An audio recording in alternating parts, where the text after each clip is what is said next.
పాటు గిరిధర్ గారు ఉన్నారు, సార్తో మాట్లాడదాం. సార్ నమస్తే. నమస్తే అండి. నమస్తే సార్. ఇప్పుడు నేను చెప్పినంత మీరు వినే ఉంటారు.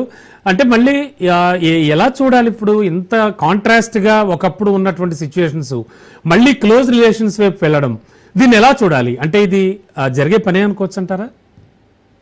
క్లోజ్ రిలేషన్స్ కి వెళ్ళాయి అని అనుకోవడం అదొక తప్పిదం అవుతుంది. అది వాళ్ళు పాజిటివ్ గా స్పందించారు కాబట్టి, డొనాల్డ్ ట్రంప్ దగ్గర స్టేట్ కాబట్టి అదే పంథాలో మనం కూడా అలాగే స్పందించాం. మనం వాళ్ళని ఈ రోజు వాళ్ళు చెప్పేటువంటి మాటల ఆధారంగా మనం దేన్ని కూడాను మనం యాక్సెప్ట్ చేయము. వాళ్ళు చేసేటువంటి కార్యక్రమాలు ఏముంటాయో, వాళ్ళ పాలసీ ఏముంటాయో, వాళ్ళ నిర్ణయాలు ఏముంటాయో, వాళ్ళు యాక్చువల్ గా గ్రౌండ్ లెవెల్లో ఏం చేస్తున్నారు అన్న విషయాల ఆధారంగానే మన నిర్ణయాలు ఉండబోతున్నాయి. ఈ రోజు మరి అది చెప్పినటువంటి వ్యక్తి 50% టారిఫ్లు ఎందుకు తగ్గించలేదు ఆయన ఈ రోజు దాకా మరి? కాబట్టి మైత్రి ఉన్నట్ట లేనట్ట? మన మోదీ గారు చాలా గొప్ప వ్యక్తి, భారత అమెరికా ఇద్దరి సంబంధాలు చాలా అద్భుతంగా ఉండబోతున్నాయి, మీరు బాధపడక్కర్లేదు, ఈ స్టేట్మెంట్స్ అన్ని ఇచ్చినటువంటి డొనాల్డ్ ట్రంప్ మరి ఆ టారిఫ్లు ఎందుకు తగ్గించలేదు కదా? ఈ రోజు మనకు ఆయన ఉన్న ఇబ్బంది టారిఫ్లే కదా. టారిఫ్లు తగ్గిస్తే కనుక మనకు సమస్య లేదు. కానీ ప్రాబ్లం ఏంటంటే ఆయన చెప్పేది ఒకటి చేసేది. సగం సెంటెన్స్ మోదీ గారు పొగుడతాడు, మిగతా సగం సెంటెన్స్ భారతదేశానికి తెస్తాడు. ఇది ఈ రోజు కాదు, చాలా కాలంగా చేస్తున్నాడు. Modi is a great man అంటాడు, ఇండియాస్ టారిఫ్ కింగ్ అంటాడు, అదే సెంటెన్స్. కాబట్టి ఆయన చెప్పేదాన్ని మనం అస్సలు దాని గురించి పట్టించుకోము. ఆయన ఏం చేశాడంటే ఒక మ్యాక్సిమలిస్ట్ పొజిషన్ అంటాము.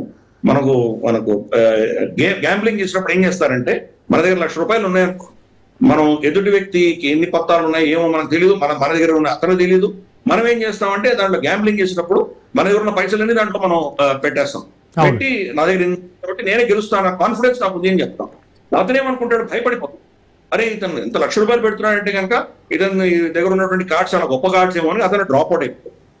తీరా చూస్తే కనుక బహుశా అతని కార్డ్స్ మనకంటే చాలా అద్భుతంగా ఉండి ఉండొచ్చు. ఆ ఒక సైకలాజికల్ గేమ్ డొనాల్డ్ ట్రంప్ ఆడుతున్నాడు. ప్రతి ఒక్కరిని బెదిరించాం. ఫైనల్ మ్యాక్సిమలిస్ట్ పొజిషన్ తీసుకోవాలి. 100% వేస్తాను, 140% వేస్తాను మన చైనా మీద. ఇటువంటి ఫస్ట్ పెట్టగానే అంతా భయపడిపోయి వణికిపోయి అతని దగ్గరకు వచ్చి ఏదో విధంగా ఒప్పందం చేసుకొని వెళ్ళిపోదామన్న ప్రయత్నాలు చేసేది చాలా. జపాన్, కొరియా, మనకు ఇండోనేషియా, తర్వాత మనకు యూరోపియన్ యూనియన్, ఇలా చాలా దేశాలు అమెరికాతో ఒప్పందాలు కుదుర్చుకొని వాళ్ళు సరేలే ఏదో చేద్దాంలే అని చెప్పేసి ప్రయత్నం చేస్తారు. అంటే అతను మీకు 20% టారిఫ్ వేసుకుంటే మీకు 100% టారిఫ్ వేస్తారు. మీరు తగ్గించుకుంటే కనుక బహుశా 25%, 30% మీరు ఒప్పుకుంటారు. అంటే అతను ఫైనల్ టార్గెట్ వేరేగా ఉంటుందంటారు. అంటే అసలు మనసులో ఉన్నది ఒకటి, జరుగుతుంది మరొకటి చేస్తాడు. కరెక్ట్. అతను ఒక 2 మెట్లు దిగి మిమ్మల్ని ఒక 2 మెట్లు ఎక్కమంటాడు. సో ఇది ఈ ఆర్ట్ ఆఫ్ డీలింగ్ అని చెప్పేసి అతను చాలా ఫేమస్ అన్నమాట. బెదిరించడం ఇటువంటి చేస్తుంటాడు. కానీ భారతదేశంతో కొన్ని దేశాలు అతనికి వ్యతిరేకంగా నిలబడ్డాయి, అట్లీస్ట్ కొంతకాలం. ఫర్ ఇన్స్టెన్స్ కెనడా, మెక్సికో నిలబడ్డాయి అతనికి వ్యతిరేకంగా. దాసోహం అని తర్వాత కెనడా కూడా ఇనిషియల్ గా వాళ్ళు నిలబడగలిగింది.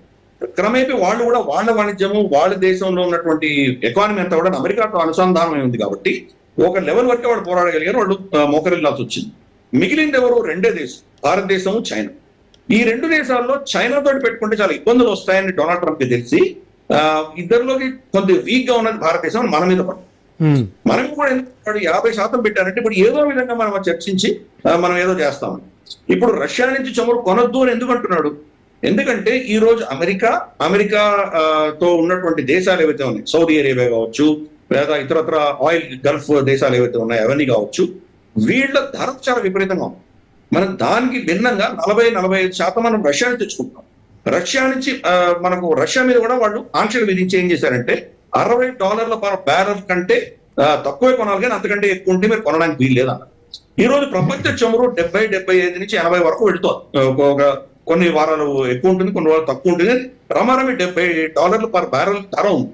మనం రష్యా నుంచి మనం చాలా తక్కువ ధరలో కొంటున్నాం. $60 క్యాప్ నుంచి కూడా వాళ్ళు ఇంకా $4-5 మనకు తక్కువ ఇస్తున్నారు, డిస్కౌంట్ కూడా ఇచ్చారు. ఇది ఆపే ప్రయత్నం డొనాల్డ్ ట్రంప్ చేస్తున్నాడు. ఇది ఆపితే కనుక మనం కూడా గతి లేని పరిస్థితుల్లో అమెరికన్స్ కొనుక్కోవాల్సి వస్తుంది. లేదా సౌదీ అరేబియా ధరలు, అమెరికా ధరలు రమారమి ఒకటే స్థాయిలో ఉంటాయి. అంటే దగ్గర నుంచి వాళ్ళ వాణిజ్యం తగ్గించడం అన్నది వాళ్ళకి ఇంపార్టెంట్ కానే కాదు. వాళ్ళకి మోస్ట్ ఇంపార్టెంట్ అంటే అమెరికా మీద ఆధారపడడం అని పెరగాలి. మనల్ని కంట్రోల్ చేయడానికి వాళ్ళ మీద ఆధారపడడం, అది వాళ్ళ ప్రయత్నం. ఇన్ఫాక్ట్ డొనాల్డ్ ట్రంప్ గత ప్రభుత్వంలో ఉన్నప్పుడు, అంటే మన జో బైడెన్ ప్రభుత్వం, సారీ ఇతరుకంటే ముందు ఉన్నటువంటి జో బైడెన్ ప్రభుత్వం ఏం చేసిందంటే రష్యాని యూరోప్ వెళ్తున్నటువంటి ఆయిల్ పైప్ లైన్ ని పేల్చేశారు. దాని పేరు నార్డ్ స్ట్రీమ్ పైప్ లైన్ అంటారు. దాన్ని పేల్చేశారు. ముందర ఏం చేశారంటే రష్యానే పేల్చిందని రష్యా మీద వాళ్ళు బ్లేమ్ పెట్టారు. రష్యా మాకు సంబంధమే లేదని చెప్పి వాళ్ళు చెప్పారు. తర్వాత ఇన్వెస్టిగేషన్ లో రష్యాకి దాని సంబంధం లేదని తెలిసి తర్వాత ఏం చేశారు, ఆ ఇన్వెస్టిగేషన్ చేసినటువంటి దేశాలు జర్మనీ ఇవన్నీ ఏవైతే 2-3 దేశాలు ఉన్నాయో వాళ్ళు ఏం చేశారంటే వాళ్ళకి వచ్చిన రిపోర్ట్ ని బయట పబ్లిక్ చేయలేదు. యుక్రెయిన్ ఎవరో చేశారు వాళ్ళ మీద బ్లేమ్ చేసి చూపుతున్నారు. కానీ యాక్చువల్ చేసింది అమెరికా చేసింది. అమెరికా వెళ్ళి పైప్ లైన్ బ్లాస్ట్ చేయడంతో తక్కువ ధరలో రష్యా నుంచి వస్తున్న చమురు యూరోప్ కి ఆగిపోయింది.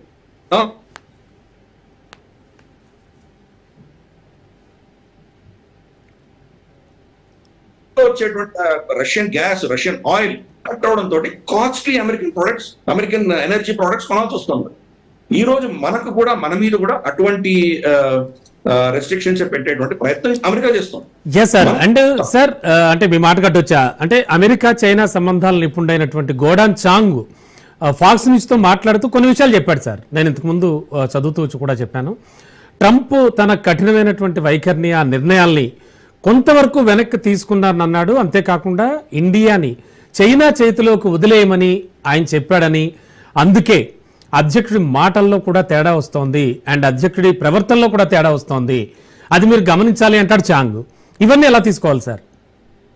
అందుకని చెప్పాను కదా, చెప్పేదాన్ని ఏది మనం నమ్మలేము. అల్టిమేట్ ఏం అక్కడ ప్రభుత్వ నిర్ణయం ఏముంటబోతోంది దాని ఆధారంగానే మనం ప్రవర్తించాలి. మిగతా నా మిత్రుడే అవును నేను కూడా, మీరు కూడా నాకు మిత్రుడే అని మోదీ గారు సమాధానం ఇచ్చారు. అంతకు మించి ఏం చేయలేదు. వాళ్ళ మీద ఏమైనా టారిఫ్ చేసి మీరు నా మిత్రుడు అన్నారు కాబట్టి అర్జెంట్ గా మీ వ్యవసాయ ఏమైనా ప్రొడక్ట్స్ ఉన్నాయి అవన్నీ మేము ఉచితంగా మా దేశంలో తీసుకుంటాం ఈ అనౌన్స్మెంట్స్ ఏం చేయలేదు మనం. కాబట్టి చైనాతో కూడా ఈ రోజు బీజింగ్ లో వెళ్ళి మోదీ గారు కలిసి వచ్చి అందరూ నవ్వుకుంటూ మాట్లాడొచ్చిన తర్వాత కూడా టిక్ టాక్ బ్యాన్ ఎత్తలేదు మనం. కాబట్టి మనం మాట్లాడేది ఆప్టిక్స్ బయట కెమెరాల ముందర చేసేది ఒక విషయం అయితే, ప్రభుత్వ పరంగా జరిగేటువంటి ఒక పాలసీ వేరే యాంగిల్లో ఉంటుంది. అది వాళ్ళు ఎలా ప్రవర్తిస్తున్నారో దాని ఆధారంగా మనం ప్రవర్తిస్తాం.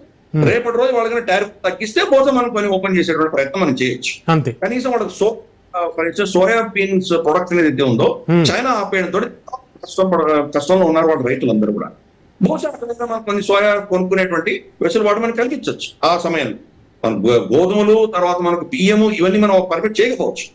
సోయా మనం పర్మిట్ చేస్తాము. కానీ వాడు తగ్గితే మనం వాళ్ళ దాని మనం కూడా ఒక 2 మెట్లు పెరుగుతాం. వాడు తగ్గినప్పుడు మనం తగ్గాం అంతే, మనం అలాగే ఉంటాం. కాబట్టి అది పరిస్థితి. చెప్పే స్టేట్మెంట్స్ ఆధారంగా మనం ఇద్దరి మధ్యలో చాలా మైత్రి పెరిగిపోయిందని అనుకోవడానికి వీల్లేదు. డొనాల్డ్ ట్రంప్ ఆల్రెడీ ట్వీట్ చేశాడు 2 రోజుల క్రితం, రష్యా భారతదేశం రెండు మన చేయి జారిపోయి ఒక డీప్ డార్కెస్ట్ చైనా హస్తగతం అయిపోయారు వీళ్ళు అని చెప్పి ట్వీట్ చేశాడు. అటువంటిది మరుసటి రోజు స్టేట్మెంట్ లో మాకు భారతదేశానికి ఏం ప్రాబ్లం లేదంటాడు. కాబట్టి ఆయన మాట్లాడలేదు. ఆయన ఈ రోజు పొద్దున్న చెప్పింది రాత్రికి ఏం చెప్తాడో తెలియదు, మళ్ళీ ఉదయాన్ని ఆయనకి ఏ ఆలోచన వస్తుందో ఏం మాట్లాడతాడో తెలియదు. కాబట్టి ఆయనని వదిలేయడమే మంచిది, ఉత్తమం అని మనం నిర్ణయించుకున్నాం. ఈ రోజు ఆయన మన మీద విధించినట్టు 50% తగ్గించడానికి ఏ కారణంతో తగ్గిస్తాడు ఆయన? రష్యా అని పేరు పెట్టేశాడు. రష్యా దగ్గర నుంచి వీళ్ళు చెమరుకుంటున్నారు కాబట్టి నేను అదనంగా వేసానని చెప్తున్నారు. మనమేమో తగ్గించాడు, ఇంకా ఎక్కువ కొంటున్నాం రష్యా దగ్గర నుంచి. కాబట్టి ఇంకా ఏ మొహం పెట్టుకుని దాన్ని తగ్గించగలడు? ఆయనకు ఏదో ఆయన గౌరవాన్ని కాపాడుతూ ఆయన ఎగోని సాటిస్ఫై చేసేటువంటి నిర్ణయం భారతదేశం ఏదో చేస్తే అప్పుడు తగ్గిస్తాడు. అది